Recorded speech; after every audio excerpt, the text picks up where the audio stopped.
Silchar news 24 আপনাদেরকে স্বাগতম জানাই। আজ হলো 25 জুলাই শুক্রবার। আজকের কয়েকটি বিশেষ গুরুত্বপূর্ণ খবর নিয়ে আসলাম। এর প্রথম খবরটি হলো রাজ্যের প্রায় প্রতিটি জেলার বাজারেতে বস্তুর মূল্য বৃদ্ধি হওয়া নিয়ে এসেছে একটি বিশেষ খবর। ইতিমধ্যে বাজারে শাকসবজি, ফলমূল সহ ঔষধ এবং রেশন সামগ্রীর মূল্য বৃদ্ধি হওয়ার তথ্য প্রকাশ করা হয়েছে। শিশু খাদ্য থেকে আরম্ভ করে বিভিন্ন সামগ্রীর মূল্য বৃদ্ধি হওয়াতে চূড়ান্ত ব্যর্থ রাজ্য সরকার। চাল, ডাল, তেল সহ বিভিন্ন সামগ্রীতে 10 থেকে 40 টাকা পর্যন্ত বৃদ্ধি হয়েছে। জীবনদায়িনী ঔষধ থেকে আরম্ভ করে বিভিন্ন সামগ্রীতে ব্যাপক হারে মূল্য বৃদ্ধি হয়েছে। রাজ্যের বাজারে বিভিন্ন সামগ্রীর মূল্য বৃদ্ধি হওয়াতে চূড়ান্ত ব্যর্থ হয়েছে রাজ্য সরকার বলে খবর এসেছে। এদিকে আসাম এপিডিসিএল এর গ্রাহক সকলদের জন্য এসেছে একটি বিশেষ খবর। এপিডিসিএল এর তরফ থেকে এপিডিসিএল এর কার্যবাহী সকলদেরকে নির্দেশনা জারি করা হয়েছিল। নির্দেশ অনুযায়ী এপিডিসিএল এর নতুন গ্রাহকেরা লাভ করিবেন পুরনো ডিজিটাল মিটার, কিন্তু স্মার্ট মিটার এবং পুরনো ডিজিটাল মিটার পরিবর্তন নিয়ে মুখ্যমন্ত্রী ডক্টর হিমন্ত বিশ্ব শর্মা জানিয়েছেন। স্মার্ট মিটার নিয়ে রাজ্যবাসী অনেক আনন্দে রয়েছেন। স্মার্ট মিটারের ফলে এপিডিসিএল এর গ্রাহকদের বিদ্যুতের বিল অনেকটাই কম আসা আরম্ভ হয়েছে, যার জন্য স্মার্ট মিটার ব্যবহার করতে হবে রাজ্যবাসী বলে মন্তব্য মুখ্যমন্ত্রী ডক্টর হিমন্ত বিশ্ব শর্মার। স্মার্ট মিটার এবং ডিজিটাল মিটার পরিবর্তন নিয়ে আপনাদের মতামত কমেন্টে নিশ্চয় জানাবেন।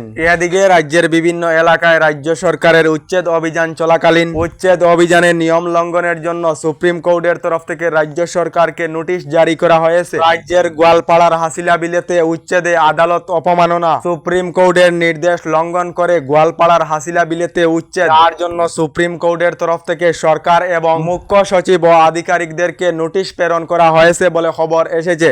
এদিকে বরাক উপত্যকাবাসীর জন্য এসেছে একটি ভালো খবর। রাজ্যের মুখ্যমন্ত্রী ডক্টর হিমন্ত বিশ্ব শর্মার বড় ঘোষণা। বরাক উপত্যকাতে নির্মাণ করা হবে নতুন রাজ্যিক বিশ্ববিদ্যালয়, জানিয়েছেন রাজ্যের মুখ্যমন্ত্রী ডক্টর হিমন্ত বিশ্ব শর্মা।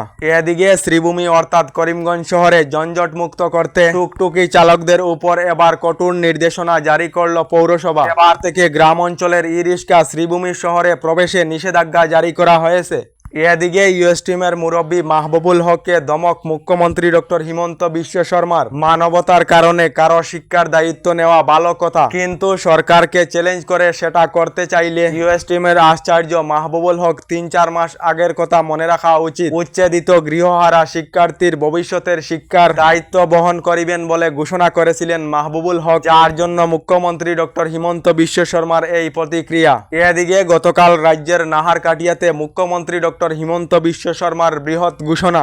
আগামী 1 অক্টোবরেতে রাজ্যের 1 লাখ যুবক যুবতী লাভ করিবেন 2 লাখ করে টাকা। তার সঙ্গে আগামী 10 অক্টোবরেতে রাজ্যের 60,000 যুবক যুবতীদেরকে সরকারি চাকরি প্রদান করা হবে। তার সঙ্গে রাজ্য সরকারের অরুণোদয় 3.0 প্রকল্পের অধীনে রাজ্যের মোট 38 লাখ পরিবারেরা লাভ করিবেন প্রতি মাসে 1250 টাকা করে। গতকাল রাজ্যের নাহারকাটিয়াতে উপস্থিত হয়ে ঘোষণা মুখ্যমন্ত্রী ডক্টর হিমন্ত বিশ্ব শর্মার। এদিকে আবার সীমান্তে আটক বাংলাদেশি অনুপ্রবেশকারী। ভারতে গোপনে অনুপ্রবেশ করার চেষ্টা করার সময় মেঘালয়ের অন্তরাষ্ট্রীয় সীমান্তে 5 বাংলাদেশিকে আটক করা হয়েছে।